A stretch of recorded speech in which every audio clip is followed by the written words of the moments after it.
सादिक़ अलैहिस्सलाम इन्नमा शिअतुना अस्हाबुल अरबा अल आयुन ऐनिन फिर रास व ऐनिन फिल क़ल्ब अला वल खलाइकु कुल्लुहुम कज़ालिक अला इन्ना फ़तहा अब्सारकुम व आमा अब्सारुहुम सल्लल्लाहु अलैहि मुहम्मद व आले मुहम्मद व आले मुहम्मद।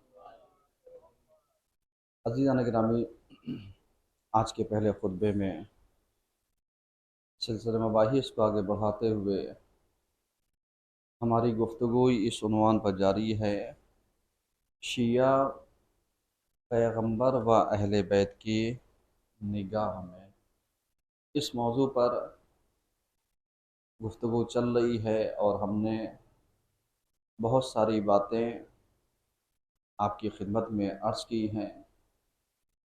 अगर आपके अज़हान आलिया में हो तो जो शियों का मर्तबा अहले बैत की निगाह में, पैगंबर की निगाह में जो पाया जाता है, वो रुतबा और मर्तबा, वो सिफ़ात, वो खूबियाँ और अच्छाइयाँ उन शियों के अंदर पाई जाएगी कि जो हकीकत में शिया के मिस्दाक़ हों। उनके ऊपर ये मिस्दाक़ सच्चा होगा जिनके अंदर सिफ़ात शिया और शिया होने की सिफ़तें पाई जाती हों। क्योंकि हमने बारहा और बार बार आपकी खिदमत में अर्ज़ किया कि कभी कभी ऐसा होता है कि हम ये सोच लेते हैं कि अगर हमारा वजूद शिया घराने में हो गया अलैहिस्सलाम तो हम शिया हैं। इसी के बरखिलाफ़ कभी कभी ऐसा होता है कि एक इंसान वो कि जो शिया घराने में पैदा नहीं हुआ, लेकिन वो तहक़ीक़ करते हुए इल्म की तलाश में, हक़ की तलाश में, अहले बैत की तलाश में, हक़ानियत और सच्चाई की तलाश में तलाशते तलाशते वो इस मंजिल पर पहुँच जाए कि उसको सही से पता हो जाए कि सही क्या है, गलत क्या है, हक़ क्या है, बातिल क्या है, हक़ किसके साथ है और बातिल वालों का लश्कर कौन सा है, इला आखिर और बहुत सारी चीज़ें। तो ईमानदारी से आप बताइए कि वो इंसान की जो सिर्फ शिया घराने में पैदा हो गया, जिसका शऊर सिफ़्र है, तो क्या इन दोनों को काबिल कंपैरिज़न किया जा सकता है? इन दोनों को एक दूसरे की तुलना की जा सकती है? एक दूसरे को एक दूसरे की बनिस्बत तौला जा सकता है? तो आप कहेंगे नहीं। और हर अक्लमंद इंसान यही कहेगा कि नहीं, ऐसा नहीं हो सकता। तो जब ऐसा नहीं हो सकता, फिर जो उन्वान चल रहा है, जिस पर गुफ्तगू है कि हमारे छठे इमाम ने यानी जिन चीज़ों को एक तरफ इशारा किया है वो यही कि इमाम कहते हैं इन्नमा शिअतुना अस्हाबुल अरबा, यानी हमारे जो शिया होते हैं अगर उनको देखा जाए तो अल आयुन फिर रास व ऐनिन फिल क़ल्ब, यानी इनके पास चार आँखें होती हैं, दो सर में और दो क़ल्ब में। अगर क़ल्ब की आँखें बज़ाहिर बीना हो और दिल अंधा हो तो भी फ़ायदा नहीं है।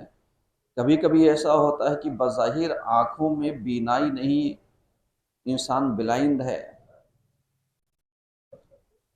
लेकिन दिल की बसीरत, दिल की जो आँखें हैं वो रोशन हैं। तो जो हक़ ये देख सकता है वो आँख वाला हक़ नहीं देख पा रहा है, तो ये दोनों में क्या डिफरेंस है, दोनों में क्या फ़र्क है?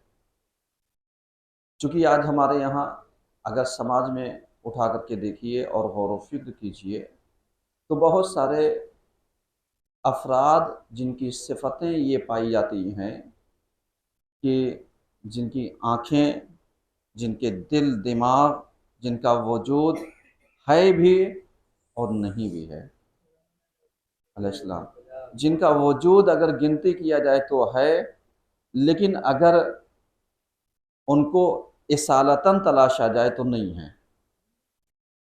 जो असली सिफतें देखी जाए वो नहीं है। मसलन जैसे अगर आपके अज़हान आलिया में हो तो पिछले हफ्ते हमने अर्ज़ किया था कि बाज़ औक़ात ऐसा होता है कि चूँकि हमारे यहाँ का समाज, हमारे यहाँ की मस्जिदें, हमारे यहाँ के मकातिब और हमारे यहाँ की मजलिसें और महफ़िलें अगर मुलाहज़ा कीजिए तो मुखलिसीन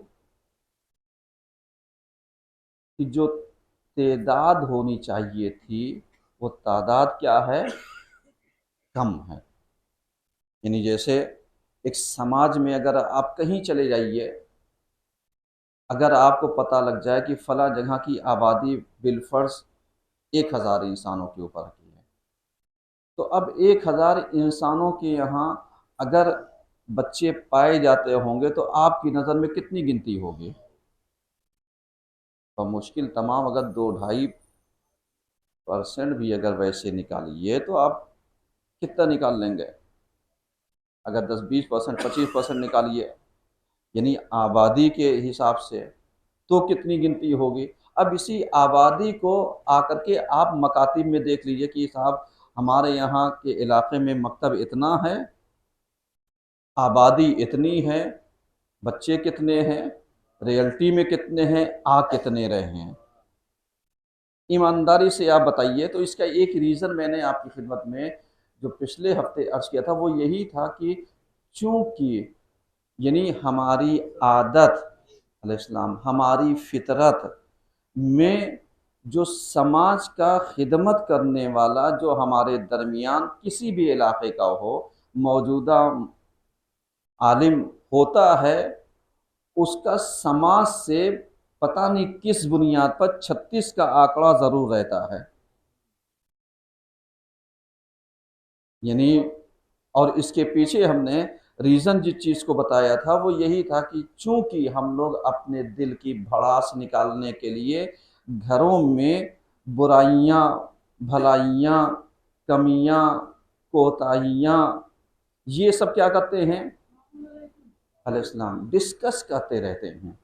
और यही चीज़ जो बच्चा होता है, चाहे वो बोले ना बोले, समझे ना समझे, सोए ना सोए, जागे ना जागे, लेकिन क्या इसका माइंड वर्क नहीं करता? माइंड सब ऑब्जर्व करता है। मेरी बात गौर कीजिएगा, बच्चा सोए तब भी उसे आहट मिलती रहती है, बच्चा जागे तो उसके हवास जागते रहते हैं। और यही वजह है कि उसका माइंड और उसके अतराफ का जो माहौल जो होता है वो इतना तेज़ बच्चा कैच करता है कि आप एक रूम में रहिए और दूसरे रूम में आप बातें कीजिए, बच्चे सुन रहा है वो वो सो रहा है लेकिन उसकी हिस्स जो है बेदार है, उसका जो सेंस है वो जाग रहा है। और यही चीज़ वो जितनी भी चीज़ें देखता रहता है वो क्या करता है, वो ऑब्जर्व करता रहता है और उसी हिसाब से रिएक्ट करना शुरू हो जाता है। पलट करके जवाब देना, पलट करके बेहूदगी करना, पलट करके तौहीन करना, पलट करके उसका रिप्लाई करना, रिएक्शन देना, ये सब क्या है, यानी ये वो चीज़ें हैं जो हम घर में करते रहते हैं। हम सोचते हैं ये बच्चा भी बोलता नहीं, सब हम ही से सीखता है, बोली भी हमसे सीखता है, आदत भी हमसे सीखता है, नेचर भी हमसे सीखता है, अतवार भी हमसे सीखता है, हमारे चाल चलन तौर तरीक़ा उठना बैठना सब सीखता है, नरमी मुलायमत सख्ती सारी चीज़ों को वो ऑब्ज़र्व करके हम ही से सीखता है। तो जब ये बच्चा रहा तो हमसे सीखा, तो अब जब हमने यानी हर इलाके के मौलवी मौलाना को अपने यहाँ जगह नहीं दी, अपने यहाँ उसको हमने अहमियत नहीं दी, अपने यहाँ हमने उसकी कमियां निकालना शुरू कर दी। तो ये जो नस्ल आ रही है, ये जो जनरेशन आ रही है, वलो ये अभी साल भर का हो, 2 साल का हो, 6 महीने का हो, या माँ के शिकम में हो, या 2 4 10 साल का हो, लेकिन है तो ये ऑटोमेटिक तौर पर परवान चढ़ रहा है, नहीं चढ़ रहा है, चढ़ रहा है। अब इसके बाद जब ये परवान चढ़ जाता है और उसके बाद जब पलट करके माँ बाप यही कहते हैं जाओ बेटा मजलिस में जाओ, तो कहता है हम क्यों जाएंगे, क्योंकि आप अलैहिस्सलाम कभी ले करके नहीं आए, हाथ पकड़ करके ले करके आते, आओ बेटा मजलिस में चलना है, आओ बेटा मस्जिद में चलना है, आओ बेटा तुम्हें मकतब दिखा दें, आओ तुम्हें और भी चीज़ें दिखा दें, ताकि उसके अंदर जो अवेयरनेस पैदा होना चाहिए था, जो एक जज्बा और एक वलवला पैदा होना चाहिए था, उस जज्बे को ना हम जगा पाए और ना पैदा कर पाए। अब जब बच्चा मुर्दा दिली का शिकार होता चला गया, तो अब उसके बाद हम कहने लगे पता नहीं क्या बात है, इसके अंदर मोमेंट कम है, इसके अंदर हरकत कम है, शैतानत ज़्यादा है, दीदारी कम है। तो ये दीदारी के जज्बे को तो हमने पहले ही मार दिया, क्योंकि जो दीदार था, जो दीन का अलमबरदार था, जो दीन का सिखाने वाला था, उस आलिम को तो हमने उसके वजूद में ही मार दिया। अब जब मार दिया तो अब बताइए उसकी नज़र में आइडियल कौन बचा। आप अपने घर के अंदर हैं, मक्कारियों से लबरेज हैं, तमाम बुराइयां और कमियां और खूबियां अच्छाइयां सब पाई जाती हैं। अब वो आपको देख करके ऑब्जर्व कर रहा है कि जब हमारा बाप घर में होकर के वो कहेगा जाओ बेटा फलास कह दो हम घर पे नहीं हैं,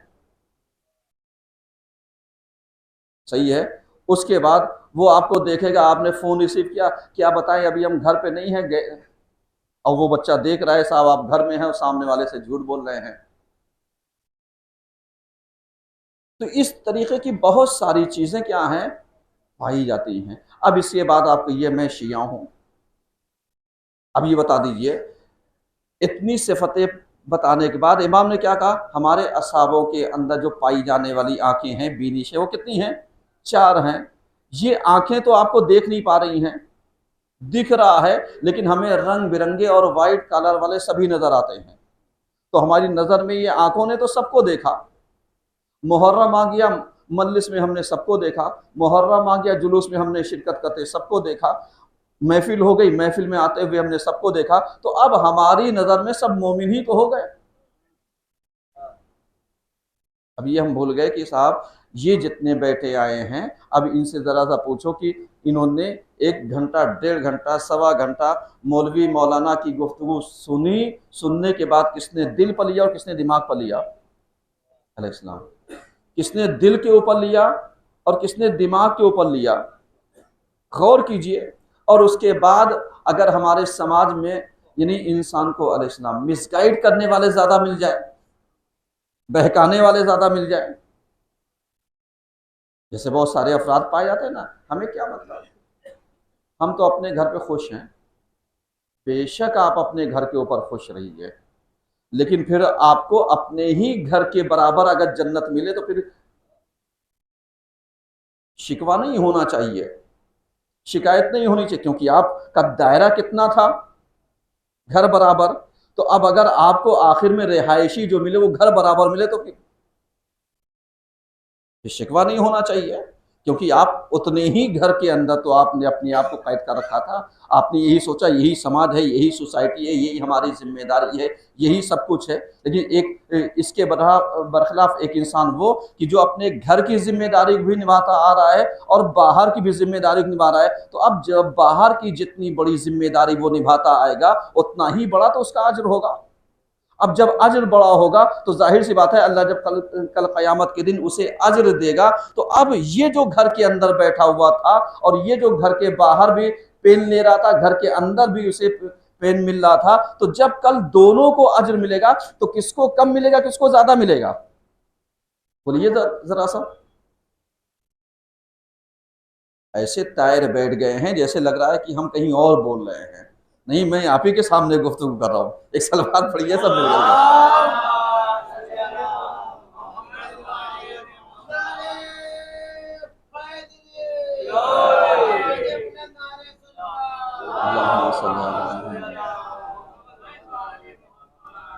समझ रहे हैं, गौर कीजिए जरा सा। तो अब जब अजर मिलेगा किसे, कब मिले, किसे ज्यादा मिलेगा?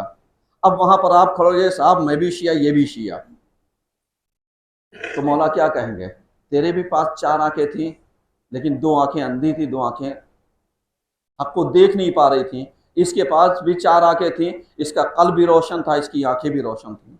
फिर आप क्या कहिएगा? इसका अजर भी रोशन है, तुमने जितना अमल किया तुम्हारे हिसाब से मिला। तो कहने का मतलब ये है कि इस तरीके की सिचुएशन हर जगह पर, हर कंडीशन पर, हर मौके पर क्या होती है? मिलती रहती है, पाई जाती है। अब जब ऐसी कंडीशन और ऐसी सिचुएशन आती है, तो जब अल्लाह के यहाँ यानी जब हमें इनाम मिलेगा, तो आप ये नहीं कहिएगा, साहब कहेंगे साहब मैं भी तो जूही में रहता था। आप जरा सा इंसाफ से बताइए, जूही में तो सभी रहते थे, कौन नहीं रहता जूही में? सब रहते थे। लेकिन क्या पांचों उंगलियां बराबर हो गई? नहीं। क्या पांचों का अज्र बराबर हो गया? नहीं। क्या पांचों का पेन बराबर हो गया? जो घर के अंदर आराम कर रहा है वो बहुत ज्यादा कब्र में आराम करेगा, और जो बेचारा समाज में जहमतें कर रहा है वो कब्र में भी मार खाएगा। क्या ऐसा है? अगर ऐसे ही होता तो आप बताइए, ये करबला जिसको हम लोग एक आइडियल मानते हैं, एक जो हमारे लिए नमूना है, एक हमारे लिए तो तरीका है, उस चीज को अगर इमाम हुसैन इस्लाम को लड़ना ही था, जंग करना थी, तो क्या जरूरत थी उन्हें मैदान में आने की? वो कयाम मदीने में ही कर लेते। जैसे आज बहुत सारे इंसान कहते हैं ना कि क्या बताएं, क्या हम अपने घरों के अंदर रह करके क्या फिक्रमंद नहीं होते?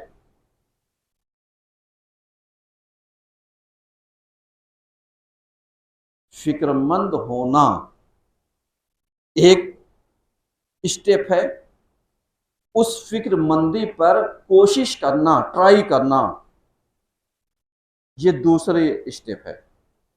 अगर इमाम मदीने में क़याम कर देते तो शोहदा की तादाद कहीं और होती। लेकिन इमाम को क्या करना था? इमाम को तो खालिसीन को, मुखलिसीन को तलाश करके निकालना था, और निकाल करके नशेब व फराज से गुजारते हुए मौका, महल, मेहनत, सारी चीज़ें उसके बाद ला करके करबला पहुंचना था। कि अब इसके बाद देखो, तुम खाली अगर घर के अंदर बैठे हो तो मदीने में रहना कमाल नहीं है, मदीने से निकलो आओ करबला तक, ये कमाल है। अगर इमाम मक्के गए तो मक्के में रहना कमाल नहीं है, मक्के से निकलो और आओ करबला तक, उसके बाद इमाम का साथ देकर के इमाम के रकाब में शहीद हो जाओ, ये कमाल है। अब ऐसा नहीं है कि मालूम दिया इमाम की जो मंजिलें हैं वो हम क्या बताएं, मौला हम फिक्रमंद तो हैं,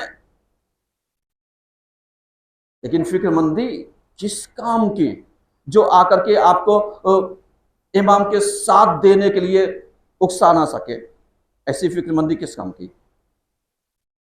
वरना आप बताइए, मदीने के कितने शोहदा हैं करबला में? उंगलियों पे गिनती कर लीजिए, बमुश्किल तमाम चंद मिल जाएंगे, अगर हो सकता है ना भी मिले, दूर से ले घुमा करके तो मिल जाएंगे। लेकिन कहने का मतलब हमारी यह है कि वहां वाले क्यों जुमूद का शिकार रहे, वहां वालों के अंदर क्यों वो चीजें पैदा नहीं हुई, मक्के से क्यों नहीं निकले कुछ लोग? भाई जब इमाम ने इतने बड़े मजमे में जहां लोग हज करने के लिए जा रहे थे, वहां इमाम ने हज को उम्रे में बदला और उसके बाद इतनी बड़ी इबादत छोड़ी, तो अब जिन लोगों की नजर में आइडियल हुसैन था, दीन हुसैन था, रहबर और रहनुमा और इमाम हुसैन था, उन्होंने कहा कि जो इनका कदम है वही इस्लाम है, उन्होंने छोड़ दिया। और कुछ जो इस्लाम के नाम को खाली लकीरें पीट रहे थे, वो वहां हज के ऊपर मसरूफ थे। एक सलवात तो पढ़िए कम से कम।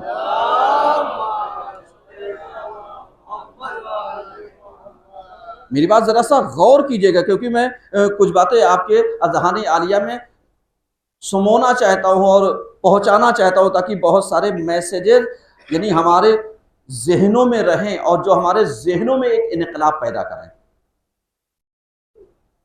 बदलाव पैदा करें, ताकि हम सोचें कि मतलब शऊर कितनी इजाजत देता है। कभी कभी ऐसा होता है कि कुछ लोग अजान की आवाज सुनते हैं और सुन के अनसुनी कर देते हैं, और कुछ ऐसे होते हैं जो बगैर सुने अपने घर से निकलते हैं मस्जिद तक आने के लिए। दोनों में फर्क है या नहीं है? अब बताइए, क्या दोनों नमाज नहीं पढ़ते? बोलिए जरा सा। पढ़ते हैं नमाज, लेकिन दोनों की नमाज में फर्क कितना है? बहुत फर्क है। ऐसे ही जब अमल अल्लाह के यहाँ मीज़ान के ऊपर तराजू पर तौला जाएगा ना, तो इंसान की जबान नहीं तौली जाएगी कि साहब इसकी देखी जाए क्या हाथ की जबान है, बल्कि यहाँ पर तौला जाएगा तेरा अमल कितने खुलूस का, कितना बड़ा है, तू लेकर के क्या आया है, तू हासिल करके क्या आया है। क्योंकि ये जो दुनिया हमने दी थी ना तुझे, ये दुनिया अद्दुनिया मज़रअतुल आखिरा, दुनिया क्या है? आखिरत की खेती है। अब जब आखिरत की खेती है तो हमें यहीं से तो आखिरत के लिए सब कुछ कमाना है। जो आज बोएंगे वही तो काटेंगे। अब जो लोग मुनाफिकत बोएंगे वो क्या काटेंगे? जो लोग निफाक का पौधा लगाएंगे वो खुलूस का फल खा सकते हैं, और उसके बाद रोएं साहब हमारे समाज के अंदर वफादार कम है। तो वफा का पौधा लगाओगे तब तो वफादार मिलेंगे। बेवफाई को शुरू से खेती करोगे बेवफाई की, तो तुम्हें क्या मिलेगा? यही चीजें।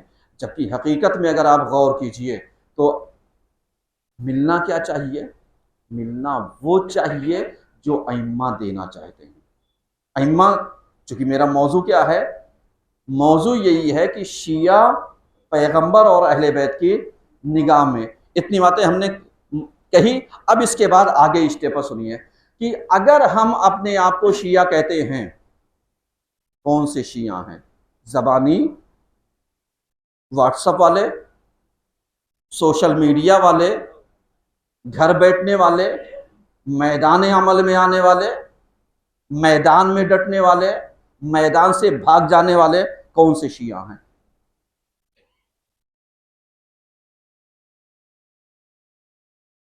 इसलिए कि जब टेस्टर अल्लाह लगाता है ना, तो कभी कभी टेस्टर के मौके पर जरूरी काम टकरा जाता है। ये जो जरूरी काम टकराता है, बस यही आपका इम्तिहान है कि अब देखा जाए तुम फैसला क्या करते हो, चुनते किस चीज को हो, अख्तियार किस चीज को करते हो। कि जब इंसान थोड़ा सा वक्त नहीं दे सकता तो जान और माल की कुर्बानी क्या देगा? ये अहम पहलू है आज हमारे समाज का। आज आप बताइए, ये जुमे की नमाज 1 घंटे के अंदर खत्म हो जाती है।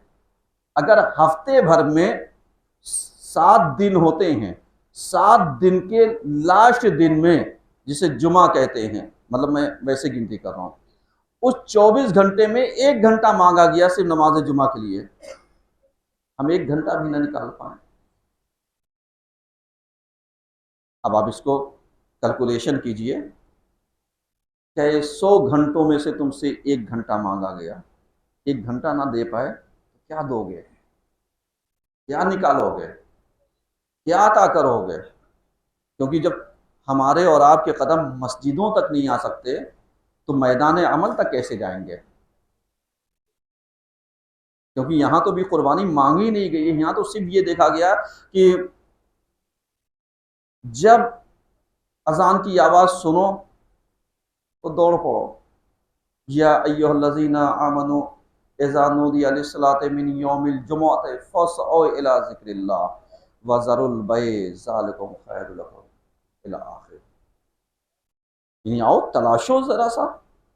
कहा गया साहब जैसे ही तुम जुमे के दिन अजान की आवाज सुनो, कारोबार छोड़ दो। हम तो कारोबार छोड़ने की दूर की बात है, हम घर के अंदर बैठे हैं, वहां से नहीं निकल के आ पा रहे हैं। अब जब घर के अंदर बैठे हैं, अल्लाह ने कहा कारोबार छोड़ो, कुर्बानी दो। यहां पर नमाज के लिए अल्लाह ने बुलाया तो हम आ नहीं पा रहे हैं। कारोबार कैसे छोड़ करके आएंगे? कुर्बानी देने के लिए कैसे आएंगे?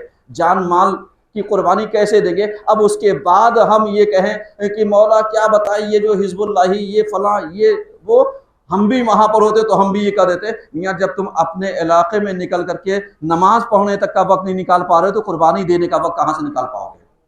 एक सलवात तो पढ़िए सब मिल करके।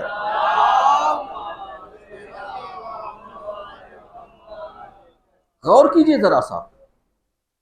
और अगर आपके जहन में, बस आखिरी बात पहले खुतबे की, अगर आपके जहन में, तो मैंने एक बात और अर्ज की थी आपकी खिदमत में कि ये जितने व्हाट्सएप के शेयर होते हैं इनसे जरा कहिए तस्वीर पढ़िए, कहा था ना, ये याद है ना कि मालूम दी ये लोग अगर शब कद्र में 1000 बात इन्ना अंजलना पढ़ना हो तो कई तस्वीर पढ़ते हैं। चाय पी करके तो जाग जाएंगे, पूरी रात जाग लेंगे, लेकिन कितनी तस्वीर पढ़ेंगे? अब यही 2.5 करोड़ सलवातों का नजराना, वो भी व्हाट्सएप के जरिए, जबकि तुम बताओ तुम्हारे पास कितने ग्रुप हैं? एक ग्रुप में कई सौ लोग होते हैं और कई सौ लोगों में कई मोमिन हैं, कई सौ लोगों में कई लोग तुम्हारे ग्रुप पे रिप्लाई देते हैं और उसके बाद नजराना कितना बड़ा पेश कर रहे हैं। तो पता चला ये व्हाट्सएप का तो शेयर हो सकता है, मैदान का शेयर नहीं हो सकता। एक सलवात पढ़िए सब मिलकर। औज़ुबिल्लाहि मिनश शैतानिर रजीम, बिस्मिल्लाहिर रहमानिर रहीम। वल अस्रि इन्नल इंसाना लफ़ी खुस्र इल्ला लज़ीना आमनु व अमिलुस सालिहाति व तवासौ बिल हक़्क़ि व तवासौ बिस सब्र।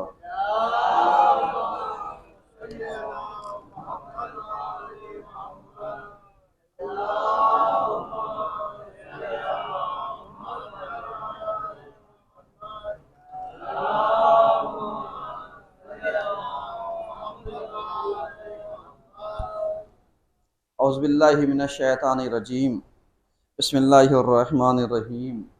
अल्हम्दुलिल्लाहि रब्बिल आलमीन, अस्सलातु वस्सलामु अला अशरफिल अंबिया वल मुरसलीन, अम्मा बाद फ़क़द क़ालल्लाहु तबारक व तआला फ़िल क़ुरानिल हकीम व हुवा अस्दक़ुस सादिक़ीन व क़ौलुल हक़। बिस्मिल्लाहिर रहमानिर रहीम। इन्नमा यअमुरु मसाजिदल्लाह मन आमना बिल्लाहि वल यौमिल आखिर व अक़ामस सलाता व आतज़ ज़काता व लम यख़शा इल्लल्लाह फ़असा उलाइका अन यकूनु मिनल मुहतदीन। सलवात पढ़िए मोहम्मद व आले मोहम्मद।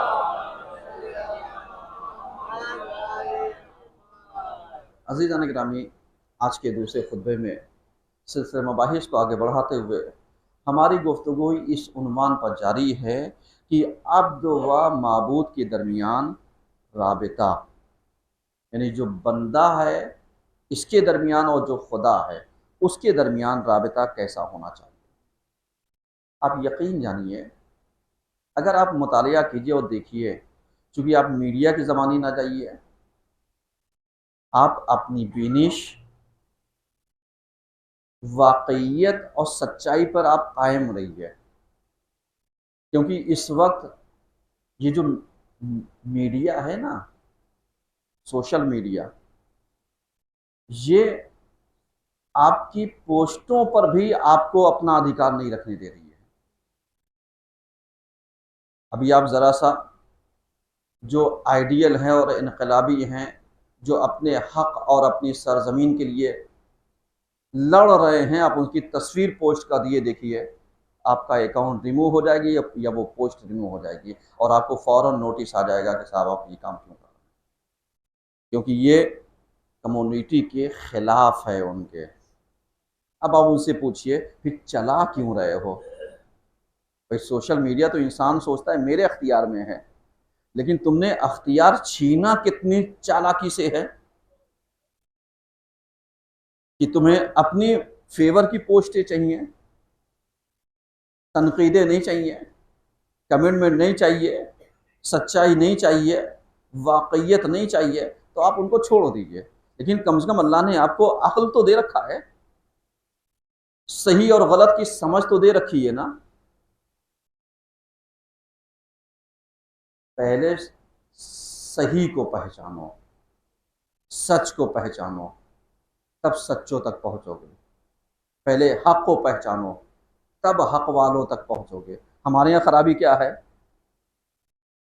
हम लोगों से सही और गलत को पहचानते हैं, सबसे बड़ी खराबी यही है। मौला कायनात अली इब्न अबी तालिब का बेहतरीन जुमला जंग सिफ़ीन होने के बाद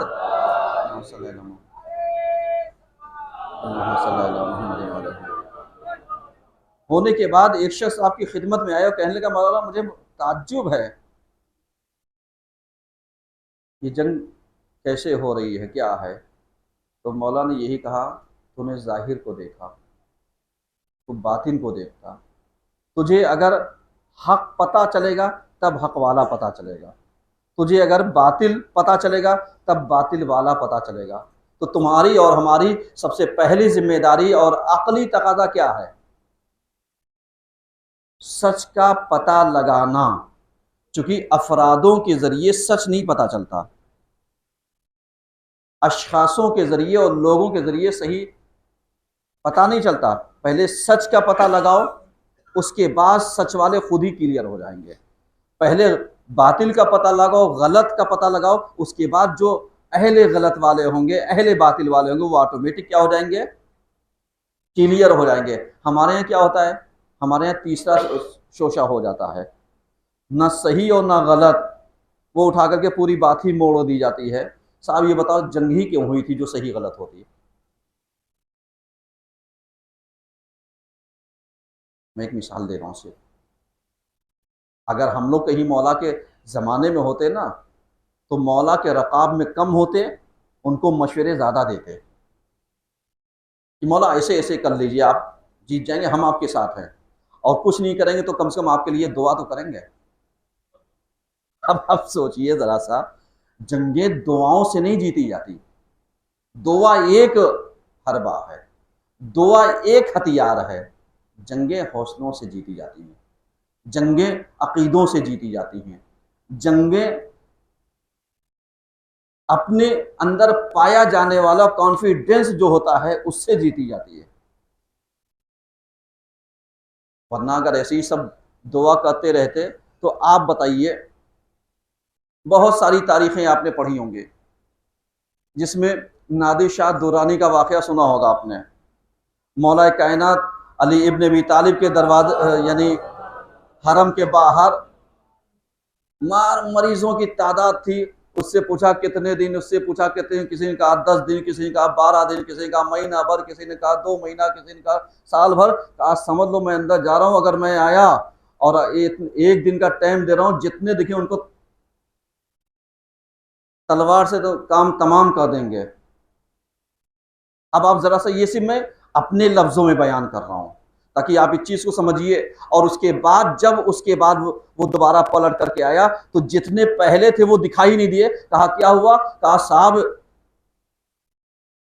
सब सही हो गए। कहा ये कैसे?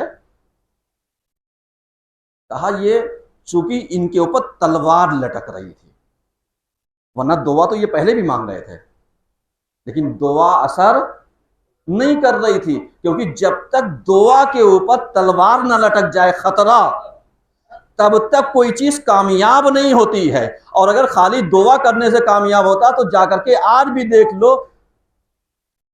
दरगाहों पर कितने महीने से लोग पड़े हुए हैं, क्या दुआ नहीं कर रहे हैं?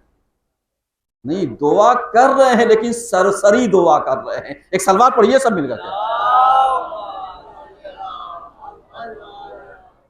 तो हमारा राबिता अल्लाह से कैसा होना चाहिए? एकदम मुखलिस, मुखलिसाना, मुअद्दिबाना, तहजीब वाला। हमारा दिल अगर धड़के तो सिर्फ अल्लाह के लिए, अल्लाह कुछ कहना चाहे तो दिल मेरा महसूस कर ले। ये और राबिते के लिए, जैसे पिछले मुद्दा हमने आपकी खिदमत में अर्ज किया था कि हमारा राबिता जो है वो बंदों से नहीं टूटना चाहिए। खुदा से टूटता है तो टूट जाए, है ना? पिछले हफ्ते कहा था, ये नहीं कहा था? हाँ कहा था। हामी भरिए, कम से कम एक सलवार पढ़िए।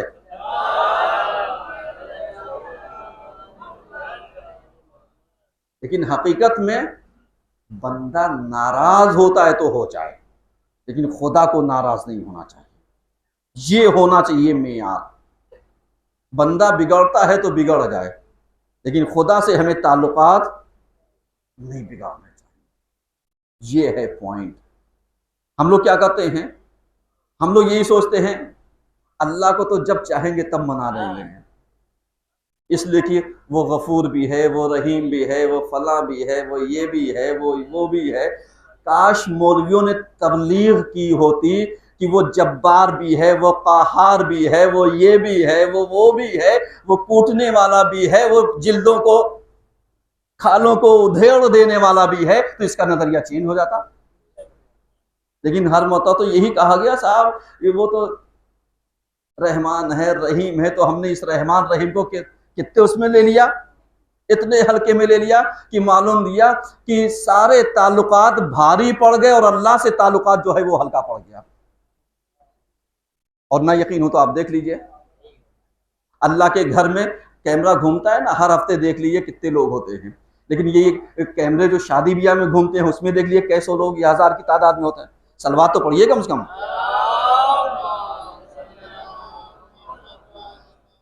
तो अल्लाह से राब्ता कितना है? कम। लेकिन बंदों से राब्ता कितना है? ये मैं सिर्फ एक आपको टोहका दे रहा हूं, ताकि जितना राब्ता हद अकल बंदे से है उससे कहीं ज्यादा बेहतर राब्ता हमारा खुदा से होना चाहिए। यानी अगर एक इनविटेशन पर हम खाने के लिए पहुंच सकते हैं तो एक अजान के ऊपर हम नमाज में भी आ सकते हैं। सलवात तो पढ़िए।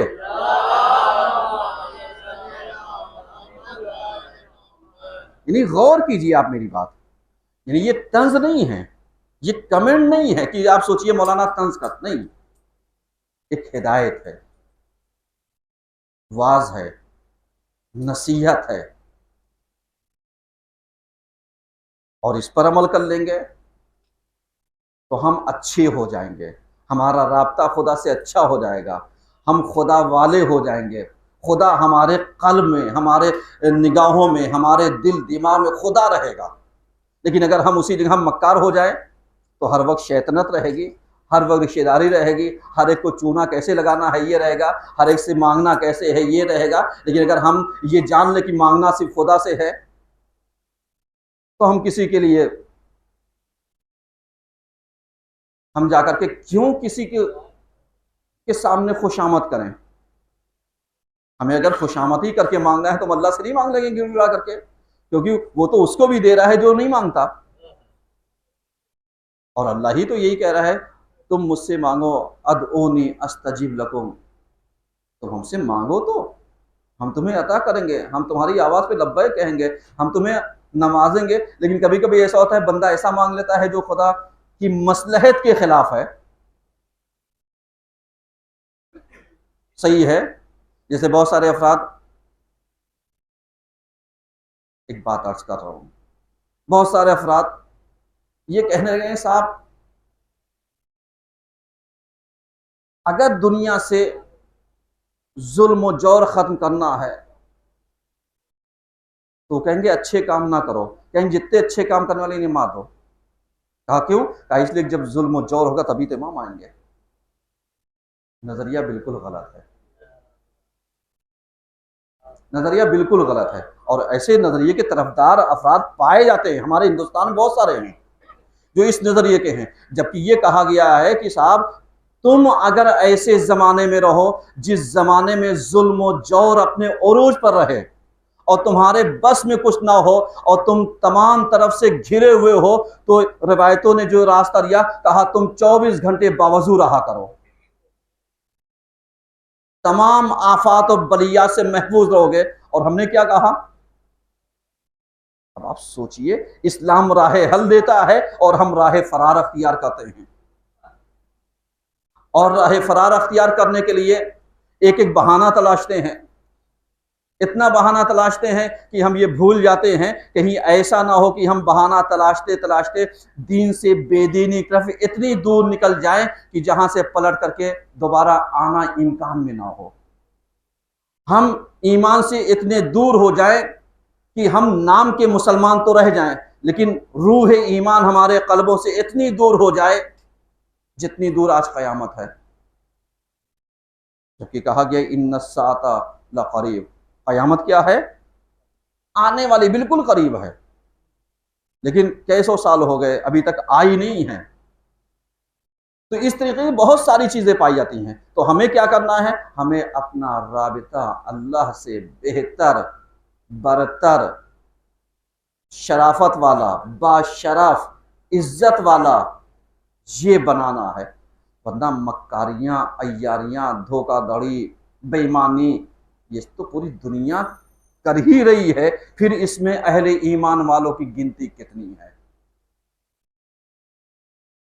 क्योंकि जब अल्लाह अपना टेस्टर लगाता है ना, तो वो ये नहीं देखता तुम्हारे कितने रिश्तेदार हैं, वो ये देखता है तुम्हारा अमल कितना है। वो ये नहीं देखता तुम्हारे पीछे पार्टी कितनी बड़ी है, वो ये देखता है कि तुम कितने मैदान में हो, ये देखता है, ये तलाशेगा।